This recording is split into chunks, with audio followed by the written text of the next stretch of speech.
सबसे बड़ा सवाल जो इतिहास को देखने का हमारा नजरिया ही बदल देता है। आखिर ये साम्राज्य इतिहास की किताबों से गायब क्यों है? जरा सोचिए, एक ऐसी सभ्यता जिसके पास आसमान छूते पत्थरों के विशाल टावर्स हों, जिसका व्यापार पूरी दुनिया में फैला हो, वो इतिहास की मुख्य धारा से एकदम से कैसे मिट सकती है? ये कोई छोटी मोटी घटना नहीं थी। ये दुनिया का नक्शा बदल देने वाला एक ऐसा रहस्य है जिसे आज हम परत दर परत खोलने वाले हैं। एक भूला हुआ साम्राज्य।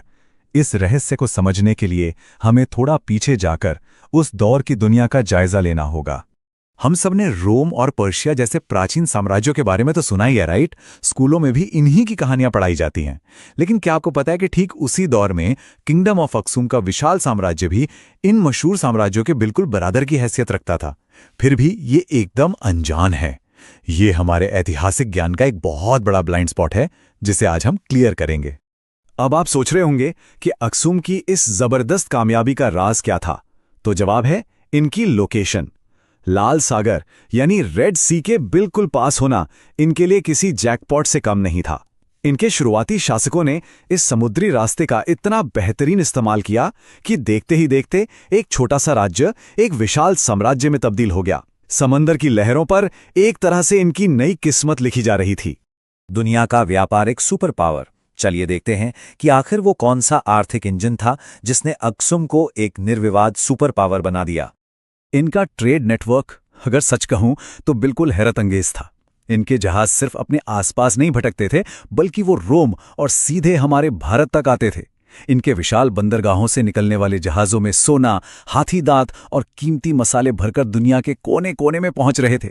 ये सिर्फ एक राज्य नहीं था, ये उस समय की ग्लोबल सप्लाई चेन का सबसे बड़ा सेंटर था।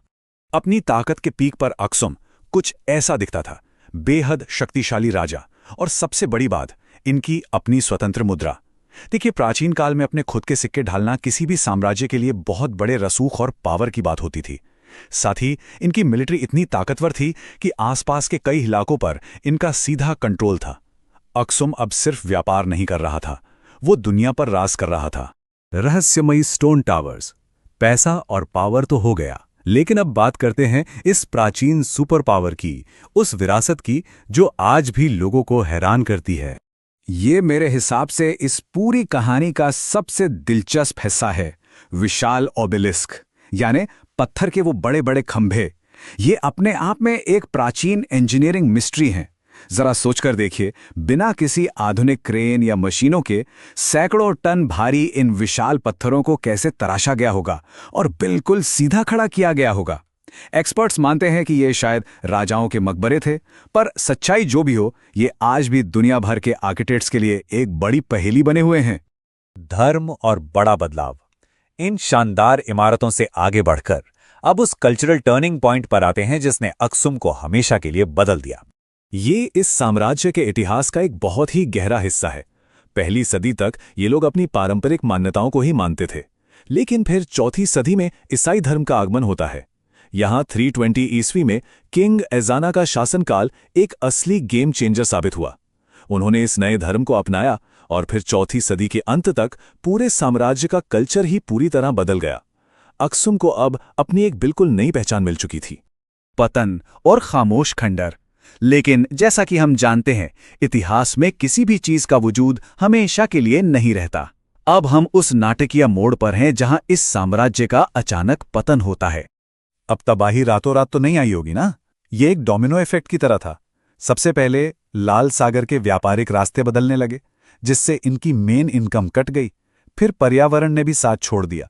खेती और संसाधनों पर बुरा असर पड़ा। जब पैसा और संसाधन कम होने लगे तो पूरी अर्थव्यवस्था चरमरा गई और अंत में बाहरी ताकतों के हमलों ने रही सही कसर भी पूरी कर दी। इन सब ने मिलकर इस सुपर पावर की नींव हिला के रख दी। तो वही सवाल जो हमने शुरुआत में उठाया था, अब और भी भारी लगता है।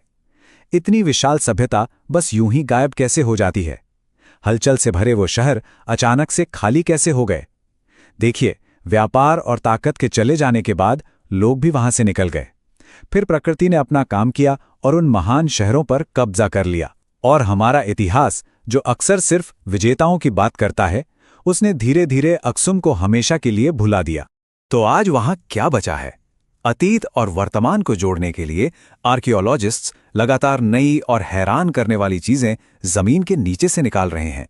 ये जगहें अब सुरक्षित यूनेस्को हेरिटेज साइट्स हैं, लेकिन अगर आप आज वहां जाएंगे तो असल में वहां बची हैं सिर्फ वो खामोश पत्थरों की इमारतें जो अपने आप में एक पूरा का पूरा सुनहरा युग समेटे हुए हैं।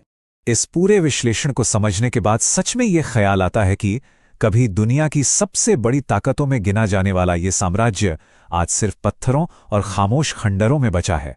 हालांकि उसकी कहानी आज भी इतिहास के पन्नों में जिंदा है। अक्सुम की ये कहानी हमें सोचने पर मजबूर करती है कि इतिहास कैसे महानता को याद रखता है और कैसे उसे भुला भी देता है।